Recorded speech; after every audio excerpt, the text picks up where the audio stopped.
Hello दोस्तों, कैसे आप सब। Welcome to my channel Santosh pharmacy.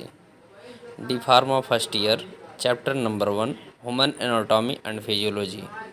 Lecture number 2 हमारा है structure of cell, its function. दोस्तों, वीडियो को लाइक, सब्सक्राइब और शेयर ज़रूर करें। आइए देखते हैं, आज का हमारा टॉपिक है सेल के विषय में। सेल मीन्स कोशिका के संबंध में, ठीक है। आइए। Cell is the basic structural and functional unit of a living organism. ठीक है। All the living organism can be categorized into unicellular. Unicellular में क्या आते हैं? Protozoa, east and bacteria. ठीक है। आगे देखते हैं मल्टीसेलुलर। मल्टीसेलुलर में क्या, मल्टीसेलुलर ऑर्गेनिजम्स क्या आते हैं? प्लांट और ह्यूमन्स। इसमें ह्यूमन मतलब हम लोग आते हैं। ये human body consist of about 100 trillion cell with a size and mass 1 nanogram respectively. आप सही देखिए, ह्यूमन सेल का एक हमने पैराग्राफ बना दिया है इसमें। ठीक है, इसको आप जूम करके देख सकते हैं सर। ठीक है। अब इसके इसके फंक्शन क्या है? अब यहाँ जिक्र हुआ ना स्ट्रक्चरल फंक्शनल, तो स्ट्रक्चर तो हम बना दिए, फंक्शन देखते हैं। ये cell is defined as the smallest basic unit of life. सबसे छोटी इकाई है जीवन की। ठीक है। That is responsible for all of life process. ये हमारे जीवन की मुख्य भूमिका निभाने में काम करती है। सेल में आप देखेंगे कि सबसे छोटी इकाई यही है, क्या? सेल। आइए देखते हैं आगे। Types of cell. सेल कितने? 2 प्रकार के होते हैं। कौन कौन से? Prokaryotic and eukaryotic. प्रोकैरियोटिक जो है दिया है। आइए देखते हैं प्रोकैरियोटिक सेल क्या होता है। These cell do not have ये well developed nucleus, though they have some other organelle present as in the eukaryotic cell. Example क्या है? आर्किया। ठीक है। इसका मतलब हो गया, इन कोशिकाओं में पूर्ण विकसित केंद्रक नहीं होता है। इसमें यूकैरियोटिक कोशिकाओं की तरह इनमें अन्य कोशिकांग उपस्थित होते हैं, जैसे आर्किया। ठीक है। आइए देखते हैं दूसरा है यूकैरियोटिक। ठीक है। यूकैरियोटिक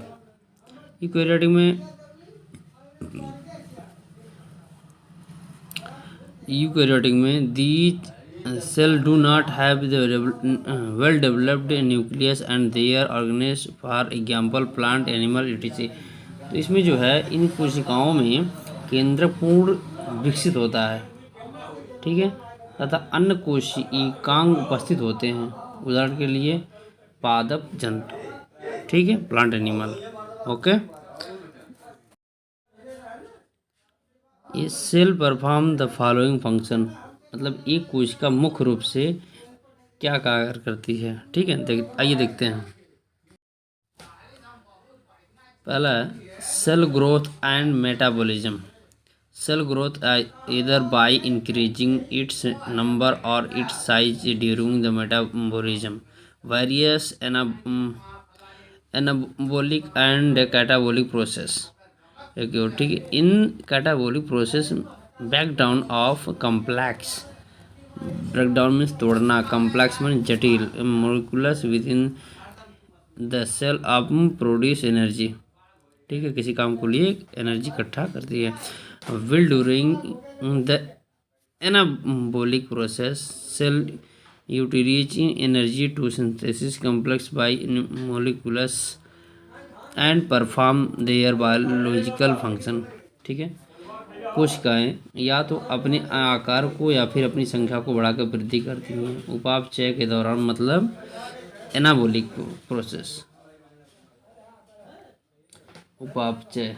ठीक है, के दौरान विभिन्न कार्य की उपापचय और अपचय क्रिया होती है। तो अपचय की क्रिया में क्या होता है? जटिल अणुओं को सरल अणुओं में तोड़ दिया जाता है। ठीक है। इस प्रक्रिया के इस यह प्रक्रिया जो है कोशिका के अंदर होती है और ऊर्जा का उत्पादन भी होता है। ठीक है, और ये जो है उपक्रिया उपयोग करके जैविक कार्य करने जटिल जैव अणुओं का निर्माण भी करती है। आइए देखते हैं सेल डिवीजन क्या होता है।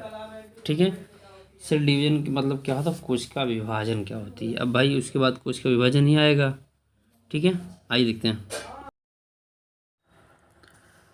द सेल डिवीजन है involves the splitting of a single cell. ठीक है, mother cell is splitting into two daughter cell. This result in the growth of multicellular organism and bleeding vegetative reproduction of the unicellular organism. During the cell division, DNA is also synthesized and the process is now as replication. ठीक है, replication. तो यहाँ देखते हैं हम, इसका हिंदी होगा, इस प्रकार में एक सकल कोशिका का विभाजन होता है, एक कोशिका विभाजन होता है। ठीक है, एक मात्र कोशिका जो संतित कोशिकाओं में विभाजित होती है। इसके फलस्वरूप बहुकोशिकी जीवों में वृद्धि एवं कोशिका जीवों में कायिकी प्रजनन होता है। कोशिका विभाजन के दौरान डीएनए का निर्माण होता है तथा यह प्रक्रिया द्विगुणन कहलाती है। क्या कहलाती है? रिप्लिकेशन, द्विगुणन कहलाती है।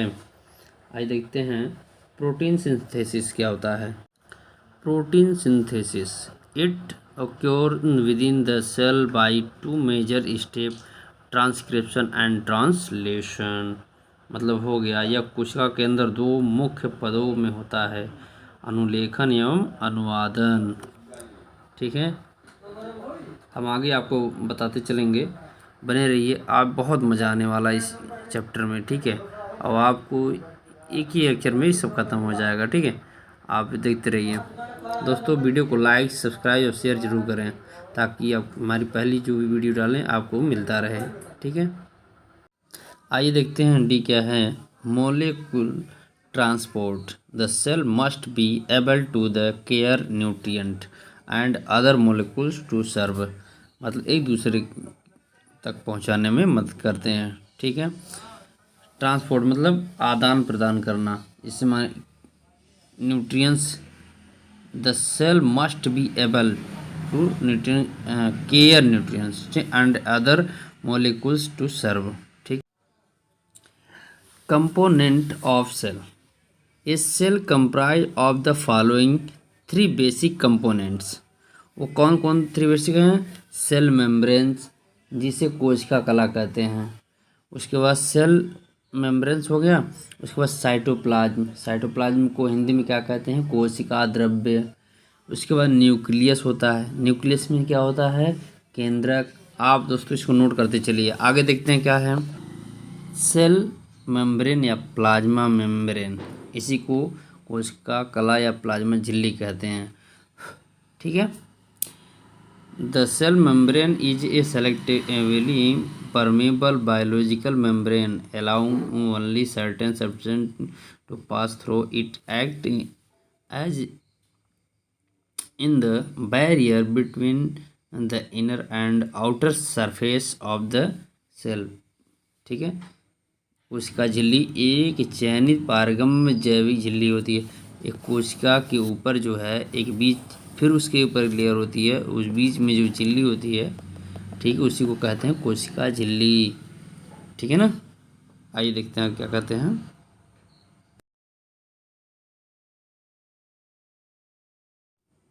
It is also known as the plasma membrane और plasma is it comprise mainly of protein and lipids. Protein और लिपिड्स का जो है कैमरे करती हैं, एंड लिपिड्स ये long with other and living molecules, जीवित कोशिकाओं में। ठीक है, मोलिकुलस में, and they molecules are important for the normal functioning of the cell, जो नॉर्मल फंक्शन है सेल का। ठीक है, ये सब करते हैं। इनके कुछ उदाहरण हैं, जैसे मान लीजिए आयन चैनल, कोशिका बंधन, कोशिका संकेत आदि सब, ये सब जो हैं सेल के कोशिका इनके उदाहरण हैं। ठीक है।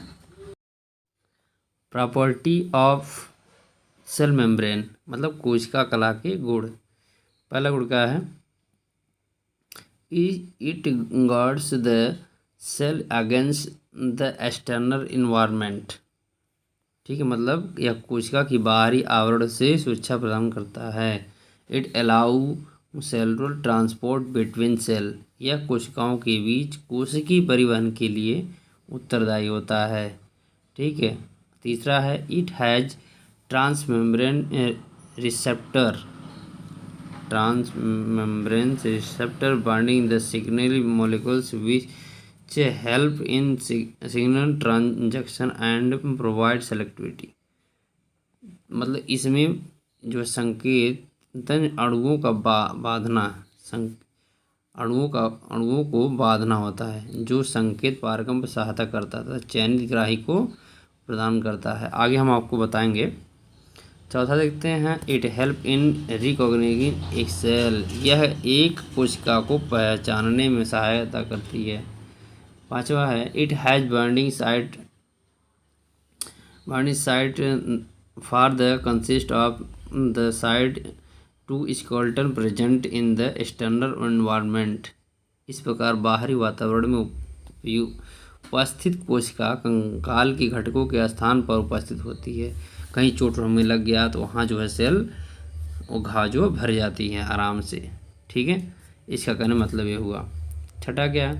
It divided the cell into smaller मतलब सबसे छोटे छोटे भागों में बांटती है। सिलेक्शन हैविंग डिफरेंट मतलब ठीक है स्ट्रक्चर एंड फंक्शन, कोशिका छोटे छोटे भागों में बांटती है जिनके विभिन्न संरचना एवं कार्य होते हैं। स्ट्रक्चर में संरचना एवं कार्य होते हैं। It offers a suitable site for the catalysis and binding of enzyme, यह एंजाइमों के जुड़ने और उत्प्रेरक क्रिया के लिए दृढ़ स्थान उपलब्ध कराती है। ठीक है दोस्तों, वीडियो को लाइक और सब्सक्राइब जरूर करें। Okay. Structure fluid mosaic model. ठीक है। To explain the nature and function of the cell membranes, various model had been proposed in past as maintenance below। मतलब स्ट्रक्चर में संरचना होता है। फ्लूइड मोज़ेक मॉडल जो है, तरल मोज़ेक मॉडल इसे कहते हैं। आप नोट करते चलिए, तरल मोज़ेक मॉडल कहते हैं। एक्सप्लेन द किसका? कोशिका की प्राकृतिक एवं कार्य को वर्णित करने के लिए विभिन्न प्रकार के मॉडल प्रस्तुत किया जाता है। ठीक है, आइए और मेंटेन कैसे किया जाता है इसको देखते हैं। कौन कौन से हैं? डैनली एंड देवसन मॉडल या लेमेलर मॉडल। ठीक है। दूसरा है unit membranes model, unit membranes model जिसे कहते हैं एकल झिल्ली मॉडल। तीसरा है रॉबर्टसन्स मॉडल। इनका कौन सा मॉडल है? उसके बाद आगे देखें, अगले चैप्टर में देखेंगे। ठीक है। उसके बाद है लिपिड्स बायलर मॉडल। लिपिड्स द्विअस्तरीय मॉडल क्या होता है? ठीक है। लास्ट में देखते हैं fluid mosaic model. Fluid mosaic model क्या होता है? मतलब तरल मोज़ेक मॉडल जो आपसे बताएं। ठीक है ना, इसमें शुगर मोलिकुलस होता है, प्रोटीन होती है, फास्फोलिपिड्स होती है, द्वितीय में मेम्ब्रेन स्पोर होती है, झिल्ली का जो है छिद्र होता है उस। ठीक है, कोशिका कला की संरचना में वो आपको देखेंगे। ठीक है, आइए देखते फंक्शन। पहला है प्रोटेक्शन ऑफ सेल, मतलब कोशिका की सुरक्षा कैसी होती है। ठीक है, कोशिका आइए देखते हैं। The receptor presents on the cell membranes allow chemical message to pass between the cell and symptoms and thus provide protection to cell. कहने का मतलब ये हुआ कोशिका कला पर उपस्थित ग्राही तंत्र का एवं कोशिका के बीच में रासायनिक संदेश जारी करते हैं और कोशिका को सुरक्षा प्रदान करते हैं। ठीक है दोस्तों, आइए देखते हैं हमारा दूसरा है providing cytoskeleton and mechanical support. मतलब ये कोशिकीय कंकाल एवं यांत्रिक सहायता प्रदान करना। ठीक है, it provide specific shape to the cell, it provide mechanical support and maintain the membranes protection नहीं potential attachment protein present ensure membrane bind the extracellular and intracellular component. कहने मतलब ये हो गया, या कोशिका को एक विशेष आकृति प्रदान करती है, यह यांत्रिक सहायता प्रदान करती है और कला क्षमता को नियंत्रित करती है। कोशिका कला पर उपस्थित सहयोग प्रोटीन अंतःकोशिकीय और बाह्यकोशिकीय घटकों को जोड़ने का कार्य करती है। जैसे कि दोस्त मान लीजिए ये एक्स्ट्रासेलुलर एंड इंट्रासेलुलर अंतःकोशिकीय और बाह्यकोशिकीय घटकों को जोड़ने का कार्य करती है। समझ रहे? ठीक है। और आप में अटैचमेंट प्रोटीन प्रेजेंट, उपस्थित जो प्रोटीन होती है उसमें ये जोड़ने के कार्य करती हैं। ठीक है। हमारा तीसरा है वातावरण से अलगाव। आइए देखते हैं वातावरण से अलगाव। तीसरा है सेपरेशन फ्रॉम सराउंडिंग, मतलब वातावरण से अलगाव, अलग। और ठीक कैसे देखिए, in the animal cell, in the कोशिका में, कोशिका के अंदर बाहर, ठीक है, जीवों के, एनिमल, जब it separated the internal environment from that the external out other organisms including fungi, plant and bacteria consist of an additional layer now as the cell wall, forming the outmost protective layer। outmost protective layer मतलब एक बाहरी सुरक्षात्मक आवरण प्रदान करती हैं। ठीक है, ऐसे कोशिका भित्ति भी कहते हैं, सेल वॉल। ठीक है, कोशिका भित्ति भी कहते हैं। ठीक है। और चौथा है टिश्यू फार्मिंग। टिश्यू फार्मिंग मतलब टिश्यू का निर्माण। ठीक है, 10 ग्रुप ऑफ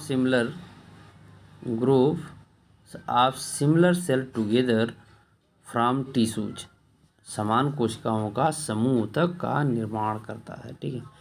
आइए देखते हैं साइटोप्लाज्म। साइटोप्लाज्म क्या होता है? आप दोस्तों लिखते चलिए, नोट करते चलिए। कोशिका द्रव्य, the cell consist of cytoplasm enclosed within the plasma membrane, the cytoplasm including various organelles present inside the cell, and there for these organelles are also the referred to as cytoplasmic organelles. The cell perform most of the metabolic activities. Example है glycolysis and process cell like cell division, मतलब glycolysis है, उसके बाद cell division है, मतलब cell का जो है प्रक्रिया है। इन द साइटोप्लाज्म, किस में है? साइटोप्लाज्म है, किसमें? कोशिका द्रव्य में के अंदर। Basically the cytoplasm in the fluid in which cell organelles remain suspended mitochondria, Golgi body, nucleus. कहने मतलब, ठीक है, कोशिका द्रव्य की बनी होती है जो कोशिका कला द्वारा घिरी रहती है। यही कह रहे हैं, इसका मतलब यही है, कोशिका में उपस्थित अंग कोशिकांग के अंतर्गत आते हैं। इस प्रकार इन अंगों को कोशिका द्रव्यकांग कहते हैं, यानी साइटोप्लाज्मिक ऑर्गेनेल्स, यानी क्या कहते हैं? कोशिका द्रव्यकांग कहते हैं। ठीक है ना दोस्तों, वीडियो को लाइक सब्सक्राइब जरूर करें। संतोष फार्मेसी। आइए देखते हैं स्ट्रक्चर, इसकी बनावट क्या है, इसकी संरचना क्या है। ठीक है, for the study point of view cytoplasm is divided into 3 parts, namely क्या है, cytosol, cytoplasmic organelles and cytoplasmic inclusions. आइए हम पहला देखते हैं साइटोसोल क्या होता है। साइटोसोल को आप नोट करते चलिए, साइटोसोल को जो है कोशिका द्रव्य कहते हैं। It is in the fluid present, तरल पदार्थ जो है पाया जाता है इनसाइड द सेल, सेल में के अंदर जो है तरल पदार्थ पाया जाता है। दिस फ्लूइड बाद the cytoplasmic organelles characterise feature of cytosol include. ठीक है, ये कोशिकाओं के अंदर पाए जाने वाला तरल पदार्थ होता है, कोशिकी साइटोसोल में डूबे रहते हैं। ठीक है, majority of the cell metabolism take place within the cytosol. ठीक है, कोशिका उपापचय की अधिकतर प्रक्रिया साइटोसोल में होती है। ठीक है, आइए देखते हैं साइटोसोल, नहीं ये हमारा साइटोप्लाज्मिक ऑर्गेनेलीज है होता है। ठीक है, हाँ दूसरा से the cell consist of specialized organelles. Example है Golgi body, mitochondria, endoplasmic reticulum, lysosome etc having some specific character help in the maintenance of life। ठीक है, मेरा मतलब ये हो गया, इसको साइटोप्लाज्मिक ऑर्गेनेलिज का मतलब होता है कोशिकीय द्रव्यीय, कोशिका द्रव्यीय अंगक। ठीक, कोशिका विशिष्ट गुणों वाले विशिष्ट अंगों जैसे गोल्जी बॉडी, माइटोकॉन्ड्रिया, अंतर द्रव्य जालिका, रेटिकुलम तथा लाइसोसोम आदि की बनी होती है। कुछ विशिष्ट लक्षण है जो जीवन के निर्वाह में सहायता करते हैं। ठीक है, इसके बाद देखते हैं हम लोग cytoplasmic inclusions. Cytoplasmic inclusions, certain bodies are present within a cell but are unable to perform their own metabolic process. Structure also lack membranes binding them। ठीक है, कहने मतलब ये हो गया साइटोप्लाज्मिक इंक्लूजन्स, इंक्लूजन में तो अंतर्वेश, एक कोशिका के अंदर कुछ निश्चित संरचनाएं उपस्थित होती हैं जो उपापचयी क्रिया के अनुकूल नहीं होती, अर्थात कोई उपापचयी अभिक्रिया इनमें नहीं होती है। ये संरचनाएं कोशिका कला से भी नहीं जुड़ी होती हैं। ठीक है,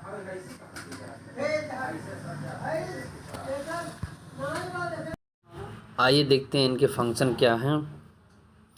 various vital chemical reaction important for the maintenance of the life occur in the cytoplasm.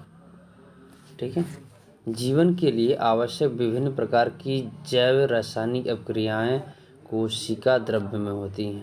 ठीक है, दूसरा it provide the site for sale growth and expansion. ठीक है, मतलब यह कोशिका की वृद्धि एवं फैलाव के लिए स्थान प्रदान करता है। इट आल्सो हेल्प,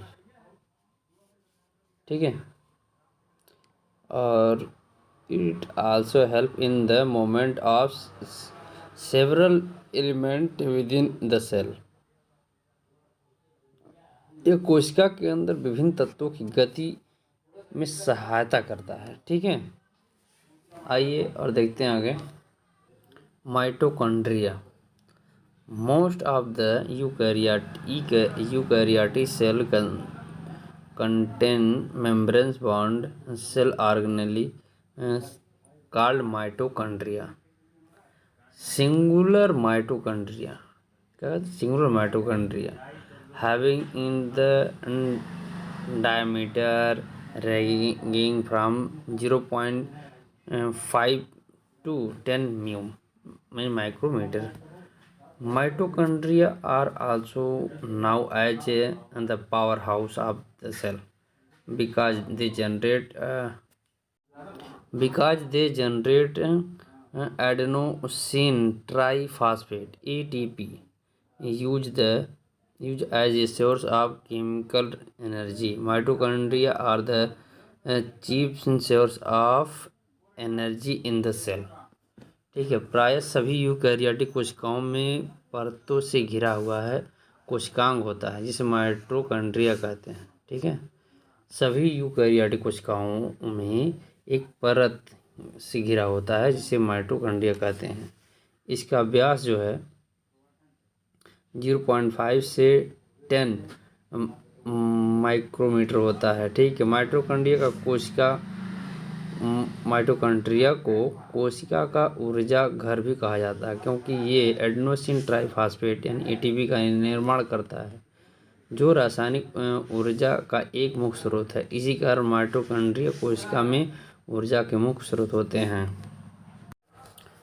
दोस्तों यही देखते हैं स्ट्रक्चर के बारे में।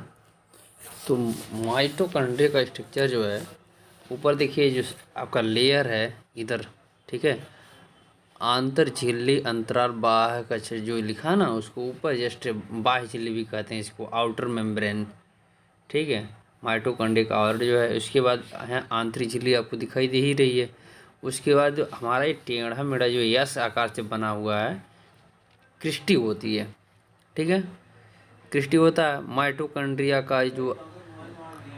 हाँ, और देखिए F0 F1 जो है, इसमें कण जो ये कण है छोटे छोटे हैं नहीं, इसे पाँव की तरफ ऑक्सीसोम होते हैं, वो सब पार्टिकल्स ऑक्सीसोम होते हैं। ठीक है, उसके बाद आपको माइटोकॉन्ड्रिया मैट्रिक्स है, डीएनए है इसमें, मतलब माइटोकॉन्ड्रिया में डीएनए है। उसके बाद राइबोसोम्स हैं, अंतर्वेशन है। ठीक है, उसके बाद है आंतरिक कक्षा है, इनर चैम्बर। उसके बाद लास्ट में नीचे जो एक दिया है, इसमें देखिए ये पार्ट्स जो है, इसको tenuous rocket like structure of crystal कहते हैं, क्रिस्टस टेन। ठीक है, आइए देखते हैं इसके स्ट्रक्चर का, और इसको हम आइए देखते हैं कैसे कहते हैं। Mitochondria are double membrane cell organelle having the following parts. ठीक है, आइए देखते हैं दोस्तों। आउटर मेम्ब्रेन क्या होता है? This membrane certain transport protein which are helpful in transporting ion and atom across the organelles. ठीक है, आउटर मेम्ब्रेन मीन्स क्या होता है? बाहरी झिल्ली। इस झिल्ली में वाहक प्रोटीन उपस्थित होते हैं जो आयन और परमाणुओं को कोशिकांग में ले जाते हैं। इनर में सहायक भी होते हैं। इनर मेम्ब्रेन क्या होता है? इसमें जो है this membrane involve in the formation the cristae are finger like projection in the matrix bearing small particle called sick. ठीक है, F1 पार्टिकल और oxysome enzyme of the respiratory chain are present in cristae. मतलब आंतरिक झिल्ली होती है और यह झिल्ली क्रिस्टली के निर्माण में शामिल होता है। ठीक है, क्रिस्टली मैट्रिक्स में उंगली नुमा उभार होती है। इन पर छोटे छोटे कण होते हैं जो F1 कण या ऑक्सीसोम कहलाते हैं। श्वसन श्रृंखला के बिकर एंजाइम क्रिस्टली में उपस्थित होते हैं। आइए देखते हैं माइटोकॉन्ड्रियल मैट्रिक्स। ठीक है, इसमें क्या है? Matrix are the mitochondria is formed by the fluid in present with in this fluid contain enzyme involved the Krebs circle to oxidized fatty acid and puric acid। ठीक है, माइटोकॉन्ड्रिया मैट्रिक्स उसके उपस्थित तरल में बनता है। तरल जो पदार्थ होता है उसमें बनता है। ठीक है, इसमें एंजाइम उपस्थित होते हैं जो वसी अम्ल एवं पाइरूविक अम्ल के ऑक्सीकरण के लिए क्रेब चक्र में शामिल होते हैं। ठीक है, आइए इनके फंक्शन देखते हैं। Aerobic respiration to create energy for the functioning of the cell. कोशिका का कार्य करने के लिए वायवीय श्वसन द्वारा ऊर्जा उत्पन्न करना, ठीक है। Regulation plasma membrane potential and cellular anabolism and catabolism, ठीक है। प्लाज्मा कला के सामर्थ्य एवं कोशिका के उपापचय और अपचय का नियंत्रण करना। Activity in particle in apoptosis, ठीक है, सक्रिय रूप से एपोप्टोसिस में भाग लेता है। सिंथेसिस ऑफ स्टेरॉयड, सक्रिय रूप से स्टेरॉयड का संश्लेषण करता है, ठीक है। Involved in the reaction of haems synthesis, ठीक है, हिम संश्लेषण की प्रक्रिया में शामिल रहता है। Perform cellular singling and regulate cellular proliferation, ठीक है। तो कोशिकीय संकेतों एवं कोशिका बहुजन का नियंत्रण। Perform deoxification in liver cell. Mitochondria in liver cell have enzyme that allow them to deoxify ammonia. यकृत में लीवर होता है, ठीक है, जिगर कहेंगे जिसको कहते हैं। यकृत की कोशिकाओं में विषहरण करना। यकृत कोशिकाओं माइटोकॉन्ड्रिया में एंजाइम होते हैं जो उन्हें अमोनिया यानी प्रोटीन अपचय का एक अवशिष्ट उत्पादक, ठीक है, अमोनिया को विषहरण का कार्य करता है, ठीक है। दोस्तों वीडियो लाइक सब्सक्राइब जरूर करें दोस्तों।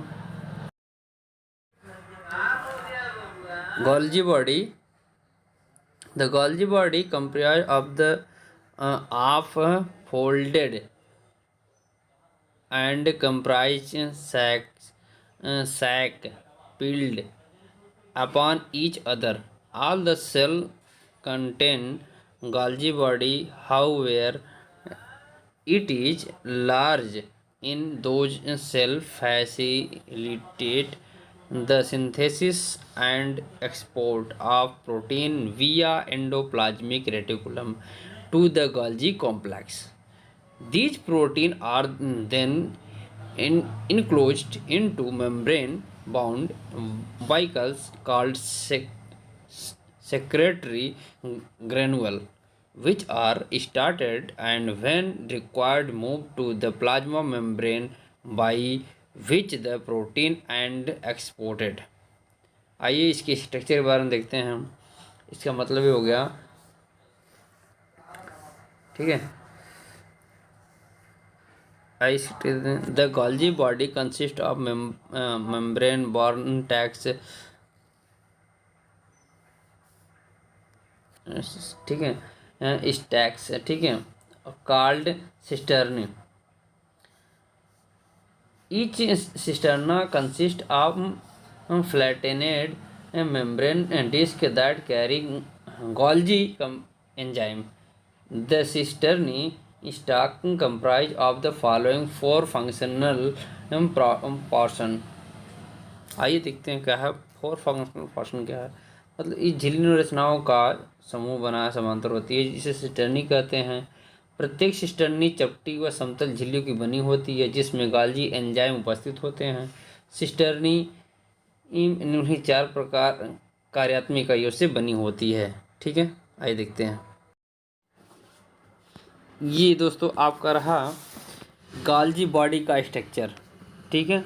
इसमें देखिए बाह्यकोशिका एक्सोसाइटोसिस है, इसमें प्लाज्मा मेम्ब्रेन है ये वाली, ठीक है। उसको जाइमोजन कणिका है, जाइमोजन ग्रैन्युल है, ठीक है। स्रावी इसका है, लाइसोसोम है। देखिए आपका यही लाइसोसोम है। ये जो ऐसे बन के बना ना सिस्टर्नी, इसी कहते हैं सिस्टर्नी है ये। समीप सिस्टर्नी क्या है, प्रॉक्सिमल सिस्टर्नी क्या है, देखिए ये जो आपका है यू आकार घुमा रहता है उसको प्रॉक्सिमल सिस्टर्नी कहते हैं। इसका मेन केंद्रक यही होता है, ठीक है। इस तरह से जो डायफ्राम की साइड से बना रहता है इसी को केंद्रक न्यूक्लियस कहते हैं, ठीक है। पारगम नलिका ट्रांसिशन ट्यूबल कहते हैं, ठीक है। दोस्तों आगे अगले वीडियो में देखते हैं इनके फंक्शन क्या है, इनके कार्य क्या है बाकी। ठीक है, ओके, बाय बाय।